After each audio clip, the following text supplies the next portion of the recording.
You guys doing? You're hot. I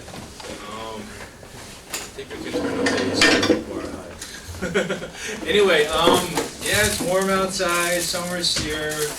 I thought Changma wasn't coming, but then it rained today. But that's not really Changma. But anyway, welcome to News. We do have quite a few visitors, and it's kind of interesting that many of you are rising freshmen. I find that very interesting.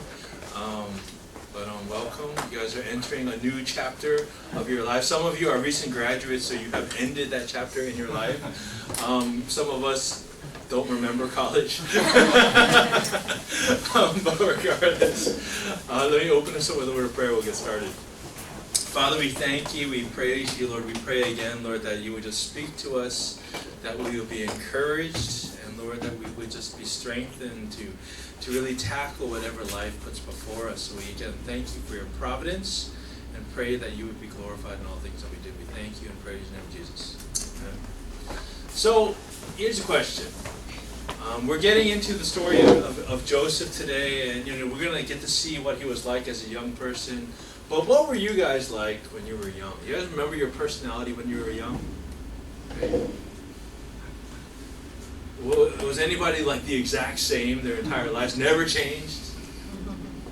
Probably not, right? How many of you guys were like the picture perfect child, never did anything wrong, was always well behaved? Any of you guys out there? Goody two shoes? No goody two shoes? How many of you were like the evil child that would break everything, that would find ways to cause trouble? Any of you guys evil? What were you guys like? Throw something out. What were you guys like? Con artist. Wow, we have a con artist as a child. Like, what did you like? How did you con people? Well, I'll do bad things. Okay. And I get away with it. Other people try. They get busted. So you were good at getting away with things. Yes. Okay. Okay. Anyone else? Anyone else? What were you like as a child? Mafia boss. You were the ringleader, I gave out cereal to and then you controlled them. Yeah. So you were like the godfather of the children. 1 year. You ran out of cereal? Is that what happened? Okay, so we had someone who created her own criminal organization. Anyone else? What were you guys like as children? Was anybody a bully? Was anyone like physically like abusive to other children? Curious. No? Only a couple of times. Eric was a bad kid. Anything else? I always got confused when I was a kid when we were told not to be tattletales, right? Because as a child I was taught that you're supposed to tell the truth. So if someone was doing something wrong, then it was your duty to reveal that truth, right? So as a kid I was very conflicted because teachers would tell us, oh, don't be a tattletale, don't be a tattletale, right? But then when I was a teacher very briefly when I was in Russia, I started to realize why they say that. Because if you don't, the kids are they're snitching on everybody all the time. And it's not because they want to reveal a truth, it's because they want to bring everyone else down. That's what I kind of learned as a teacher. But anything else? No? You guys were normal children? Very boring, uninteresting children? Okay. It's funny, downstairs, in our kid service downstairs, we have a kid that he loves to brag. For some of you that have helped out with VBS, you probably know who I'm talking about. But basically, you mention anything, random thing, and he'll talk about how he's the world expert at it. I'm not even making this up. He's crazy. But it's funny because you'll see the other kids and they hear it all the time, so they're used to it. They're like, oh, that's not good. And so, as kids, it's very interesting because we have very distinct personalities. I've noticed. For myself, apparently I was a very chatty kid. I don't remember this, but like whenever I meet with my aunt, she would always be like, the thing you always said when you were a kid was, you know what? And then I would explain everything, right? So I would like always be talking about random stuff and explaining it to them. I don't know. Yeah. Anyway, just keep that in the back of your mind. We're talking about the story of Joseph today, and we're going to learn kind of what he was like when he was younger. So, we're going to do all of Genesis 37, so turn with me to your Bibles, your smartphones, or just look at the screen. Genesis 37. And the word of the Lord says this, from verse 1. Jacob lived in the land where his father had stayed, the land of Canaan. This is the account of Jacob's family line. Joseph, a young man of 17, was tending the flocks with his brothers, the sons of Bilhah and the sons of Zilpah, his father's wives, and he brought their father a bad report about them. Now Israel loved Joseph more than any of his other sons because he had been born to him in his old age, and he made an ornate robe for him. When his brothers saw that their father loved him more than any of them, they hated him and could not speak a kind word to him. Joseph had a dream, and when he told it to his brothers, they hated him all the more. He said to them, "Listen to this dream I had.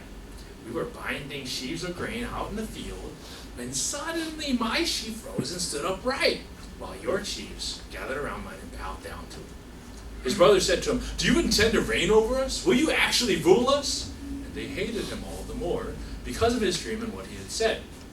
Then he had another dream, and he told it to his brothers. "Listen," he said, "I had another dream, and this time the sun and moon and 11 stars were bowing down to me." When he told his father as well as his brothers, his father rebuked him and said, "What is this dream you had? Will your mother and I and your brothers actually come and bow down to the ground before you?" His brothers were jealous of him, but his father kept the matter in mind. Now his brothers had gone to graze their father's flocks near Shechem, and Israel said to Joseph, "As you know, your brothers are grazing the flocks near Shechem. Come, I am going to send you to them." "Very well," he replied. So he said to him, "Go and see if all is well with your brothers and with the flocks, and bring word back to me." Then he sent him off from the valley of Hebron. When Joseph arrived at Shechem, a man found him wandering around in the fields and asked him, "What are you looking for?" He replied, "I'm looking for my brothers. Can you tell me where they are grazing their flocks?" "They have moved on from here," the man answered. "I heard them say, 'Let's go to Dothan.'" So Joseph went after his brothers and found them near Dothan. But they saw him in the distance, and before he reached them, they plotted to kill him.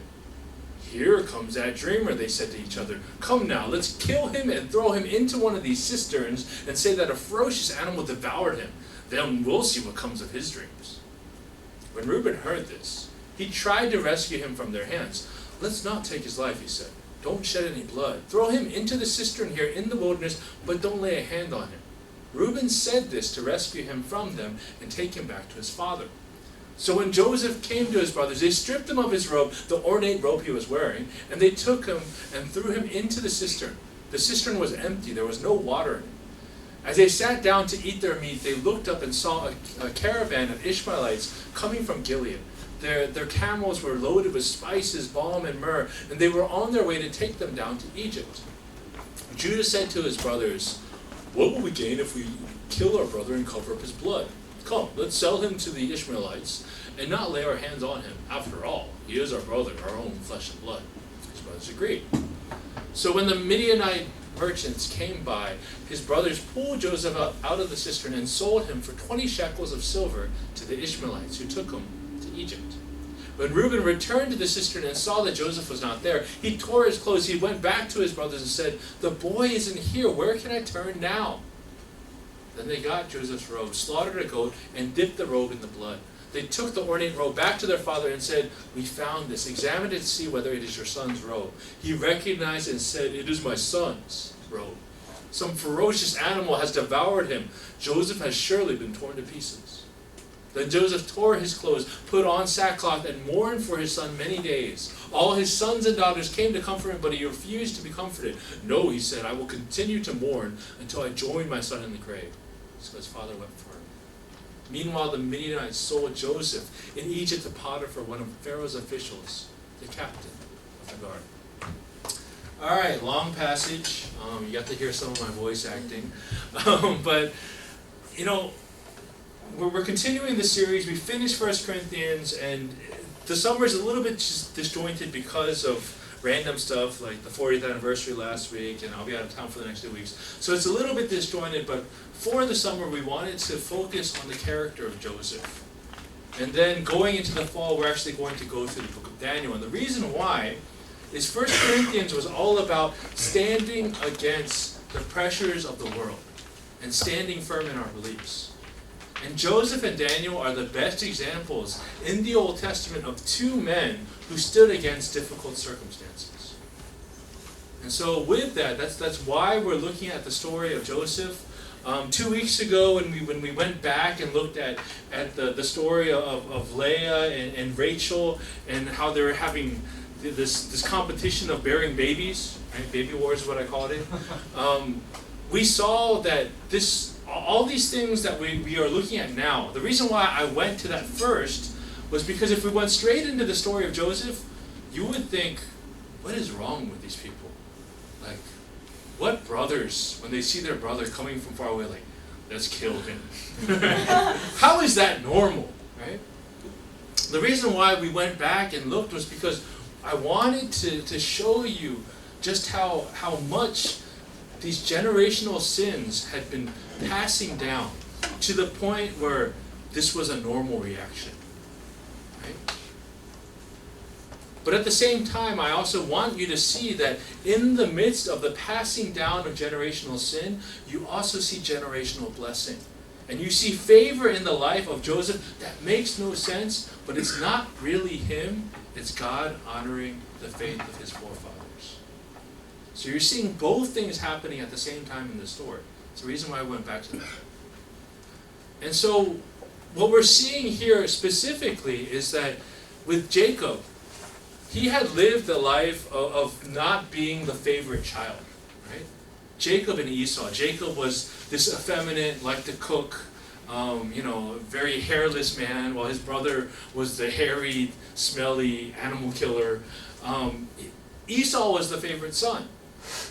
And Jacob, because of his anger toward being left out, deceived not only his brother, but his very own father, and stole the blessing and inheritance from his brother, right? You guys know the story. And then he ended up living most of his life on the run, fearful that his brother would kill him if he ever saw him again. But ultimately, God brought them together. God brought reconciliation. We see grace. But even in the midst of this, Jacob does the same thing. Right? Time has passed. He's had this wonderful reconciliation with his brother Esau, but now he's gotten old. And now Rachel, his beloved wife, has passed away, bearing him a second child. His father has passed away as well. And then if you actually go back to some of the stories, and I'll get to it in a little bit later, his first 3 sons have been doing very stupid things, to the point where it seems like his family is a failure. Right? This is where we're at right now. And in the midst of this, he chooses to love one of his sons way more than everyone else. And so now it's not just one child being left out, it's 11 sons being left out. And it's the anger of 11 sons building up toward this one favorite child, which has led to this circumstance where we're at now in Genesis 37, where when they see him, they immediately think, let's kill him. Right? This has happened because their own father has passed down what hurt him throughout his entire life and pushed it on to the next generation. And it's not only passed on, it's increased 11-fold. And so now you have Joseph, and Joseph, if we look back, his name means may he add, right? His mom really wanted another child, so she did have another child, but she died giving birth to him. But Joseph was the very first son of Rachel, and Rachel was that the wife of Joseph that he loved the most. But as we look through this passage, Joseph was not perfect. He was kind of a jerk. We see right on verse 2. He's the tattletale, right? At the age of 17, he's telling on his brothers. They already don't like him. He's giving them more reason to not like him. And then you see, right after that, he gets into these two dreams, which are basically saying, you guys are all going to be below me and worshiping me. Right? This is a very arrogant thing that he's doing. You know, and it's said that, you know, his brothers could not, like, even speak a kind word to them. I think the literal phrase there was that they couldn't even greet him. They couldn't even, like say hello to him. That's how much they hated him. And instead of trying to reconcile that, you see in his character that he was actually making it worse. Right? If anything, he was encouraging more hatred and anger toward him by flaunting it. Now, it didn't help that his dad made him this ridiculous coat. He's like, look at me, I'm Joseph, in the Technicolor coat. You guys ever see that musical? Yeah. So, you know, when you really think about it, his brothers had every single reason to not like him. Doesn't necessarily mean that they were right to want to kill him, but he didn't make the situation any better, as I said before. Now, Joseph's brothers were kind of crazy. When I was talking about the eldest three being disqualified, here are the reasons why. Reuben, the eldest, right when his mom, or right when Rachel passed away, he goes ahead and sleeps with his father's concubine. There's conflicting reports on why he would do this. One of them is they thought that he was trying to make sure that Leah stayed higher ranked than the other concubines, his mother. Other people would think that he was kind of exerting himself as the new leader of the family. Whatever it is, Jacob wasn't happy about this. And then the crazier story, which actually happened before this, they have a sister, Dinah. Dinah actually ends up getting raped by this guy, but the guy wants to marry her, right? And so Simeon and Levi come up with a plan, and they tell the guy, okay, you can marry her, but all of your people have to be circumcised, and because, you know, that's one of our customs. So they're like, okay, and so they go ahead and get circumcised, and then while they're recovering, 3 days later, they're still in pain. These two guys show up and kill the entire city. Not just like this one guy, it's like the entire city of Shechem. Like, I don't know how many people that was. You know, it could just be like one house for all I know, but still, that's crazy. It was called a city. These two guys, they're like, like we want revenge for our sister. Yeah, okay. But they go ahead and slaughter an entire city. I wouldn't mess with these guys, right? Like, seriously. And so, what we see here is they go ahead and they come up with this plan. Initially, to kill their brother, but then they decide, you know what? Let's get something out of this. So they sell him for money. And as I put up here, 20 shekels was worth about 3 years. 3 years' wage for one shepherd. So it was actually a good amount of money that they got for their brother. But in the midst of this, you see just how distant they were, because they're just sitting there chilling, eating a meal while they're waiting for these merchants to come by. So when you actually look at the brothers, man, these are some dangerous people. These are not high character people at all. What you're going to be seeing actually during this latter part is, because these three have been disqualified from leadership, you'll see also within the story arc, not just the story of Joseph, but you'll also see Judah rising and becoming the new leader of the family. That's why Judah is the line of kings. It's because he proves himself worthy out of his family at the end of the story. I'll get to that later. But I don't know what Jacob was thinking. If I knew my sons were this dangerous, and I knew that they hated like my youngest son, I would not send my young son to them, right? Jacob was kind of old and crazy. But anyway, this is the reality of what was going on.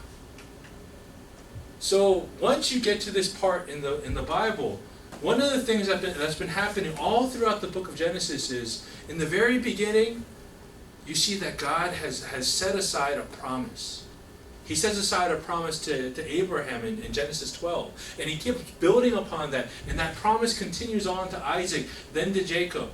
And you're seeing how this promise is meant to go to this fourth generation. But right when we get to the story, right when it starts, all this happens. The youngest brother, or not really the youngest, the 12th brother, ends up getting sold as a slave. But he is the one who has been given the next promise. Those dreams that he were given were promises from God. But the question you have to raise after you read this chapter is, how is this going to work out? Granted, we all know these stories because many of us have grown up in the church, but at the same time, when you're looking at the arc of the story, you're just like, how can God make this right? And if you really think about where this stands in the book of Genesis, this is the final story arc. This is actually the final story that shows how God is going to bring everything to fruition. But even in this story, and the things that seem very random, like it has no purpose, you see the hand of God. That random person that sees Joseph walking around looking for his brothers, how random is it that he had actually overheard the brothers, right? Right? Like, the thing is, you have to understand that Shechem is 50 miles away from where Joseph started his journey from. So he walks 50 miles. What is that in kilometers? Like 70, 80 kilometers, something like that. So he walks this very long distance. It probably took him a couple days.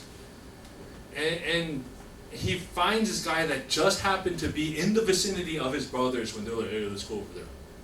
Now this other place they went to, Dothan, was about 13 miles away, so that wasn't close either. But God also provides by sending these merchants, because if those merchants had never come, they probably would have killed him, because there would have been no other alternative. But God sends these merchants who just happen to pass by, and there's a bit of an irony. They're called Ishmaelites, meaning that they are from that broken promise from the past. When Abraham had Ishmael with Hagar, when Isaac was meant to be the son of promise. There's a bit of irony with that. But then, as we'll see when we get to the next chapter, which will be 3 weeks from now, is that being sent to Potiphar was actually a blessing from God. Joseph could have ended up anywhere in Egypt. He could have just been some random factory worker, right?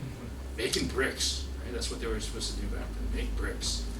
And you ever think about how they made that pyramid? It's crazy.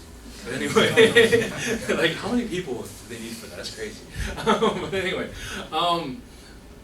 you see that even in the random parts of the story, God's hand is there.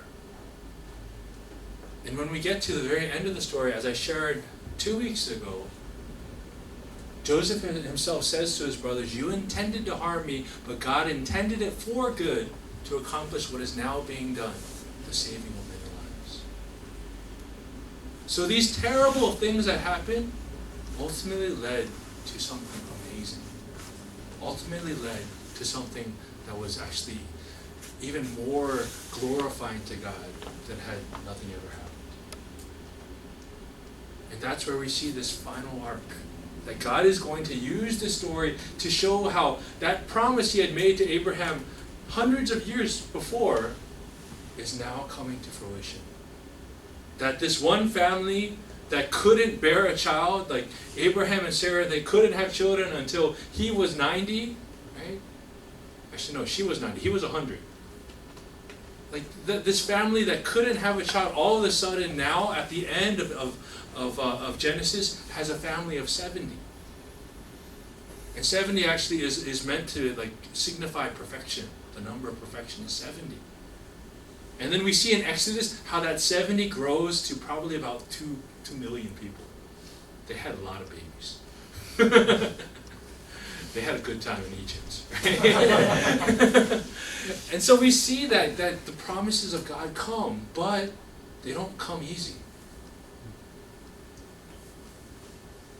But the main thing is, the promises of God can never be thwarted. even these very evil brothers that have just an angry heart to their younger brother, even they cannot thwart the promises of God. Even the things that they're doing to harm their brother are actually furthering the story, are actually putting him in the position where he can save his whole family. But at the same time, what we also see in the very beginning of the story is that Joseph is a very flawed person. Right? Honestly, if you were one of his brothers and he was like this, you would not like him. Some of you probably have siblings that are like him, right? Tattletales, bragging about how great they are at everything, wearing these flashy clothes, whatever it might be. Joseph was not perfect, but God chose to use him. Now, the amazing thing about Joseph that we'll see as we continue in the story is how he responds to difficult situations. He is not a perfect person, but the way he responds is amazing. And to me, I see the favor of God in his life, and I see the providence of God really just building him into a man of high character. Where many of other people would have fallen, he's able to stand firm. And that's the story that we're shown. And so really, what I want to ask you today is, for those of you that are here, for those of you that have been, wrestling with different things, perhaps right now might be an Egypt season for you, right? Maybe you're like Joseph, you've heard promises from God, but you're in situations where you're wondering, how is this ever going to happen? Maybe things aren't working out the way you thought they would. And you're wondering, God, was I mistaken? Or did I misunderstand what you were saying? Maybe you are in that season right now. But my encouragement to you is that God will always show up. And God will always end up being the hero of the story. It might not turn out the way you expected, but at the end of the day, his promises will come to fruition. And at the end of the day, the difficulties, the struggles that you go through will not be wasted. Joseph goes through some terrible things, and we will get into that. But he would not be the man he is at the end of the book of Genesis had he not gone through those things. We live in a society that wants to run away from suffering, right? And I think one of the more popular things that you'll hear from churches that might have large numbers is, God wants to bless you, God wants to give you all these great things, and he does. But if you read the Bible, everyone suffers. There's no character in the Bible that just had a normal life. They just got married, had their 2.5 kids, had the picket fence, and just dum-de-dum-de-dum, thank you God. No one lives like that. Everyone in the Bible went through some terrible things. But at the end of the day, they glorify God. At the end of the day, they're able to see God work through these different things. Probably one of the most basic questions that anyone ever asks you, even if they believe in Christ, is, why does a good God let bad things happen? Right? It's a very common question. And really, when we get into this story and we see the things that are happening, God doesn't necessarily create evil, but he allows it for a greater good. And so for some of you, you might be in a season where there's a lot more evil than good, right? You might be in a season where there's a lot more struggle than victory. And you are wondering, what is the end result of this going to be? What I want to encourage you today is to remember that no matter what, God will always be the hero. And you know what? That fact has nothing to do about you. Right? You don't earn the right to have God be the hero of your story. He does it anyway. But the question is how will we respond to these situations? Will we not trust in him, and will we kind of turn away? Or will we follow the example of Joseph that we will see unfold and stand for truth and do what is right before him? So we'll get into that more in detail over the next couple of weeks. But for now, I just want to remind you guys that if you are going through a season of questioning and doubt, that he's still going to end up being the hero. So focus on that rather than these little mountains that you see before you. So let's take a moment to pray into this, and we'll go ahead and close today. I just want to take a moment for us to really pray into the season that we're in, that if there are any difficulties or struggles or questions that we're facing, I just want us to really pray into God's guidance and wisdom in this. That we wouldn't feel the need to tackle these things on our own, but that we would know that He will be the hero at the end of the story. So let's just pray that we would be encouraged to have faith in Him and to know that He will ultimately bring about what He wants to happen in our lives. Let's pray.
Last thing I want us to meditate on is, as I shared about generational sins, in many ways, the situation that Joseph is in, it was not actually entirely his fault.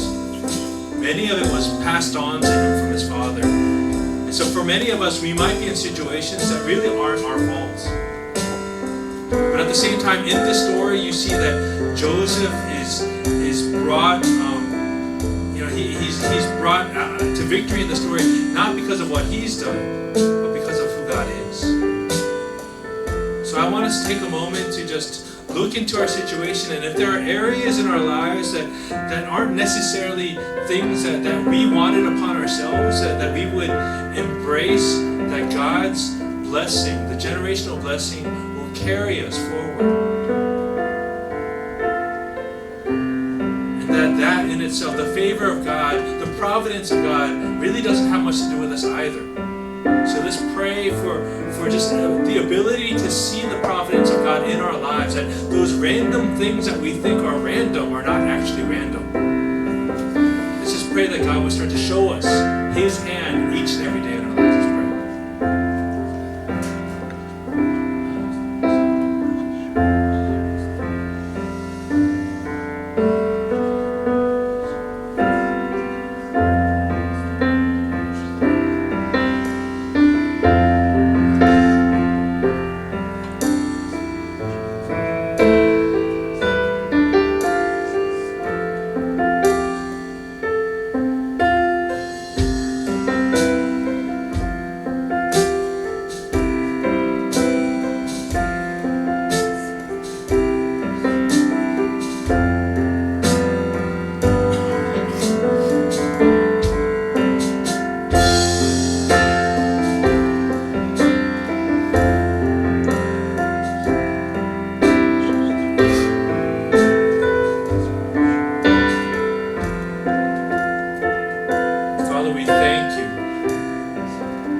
Praise you, Lord, that you will always be the hero of the story.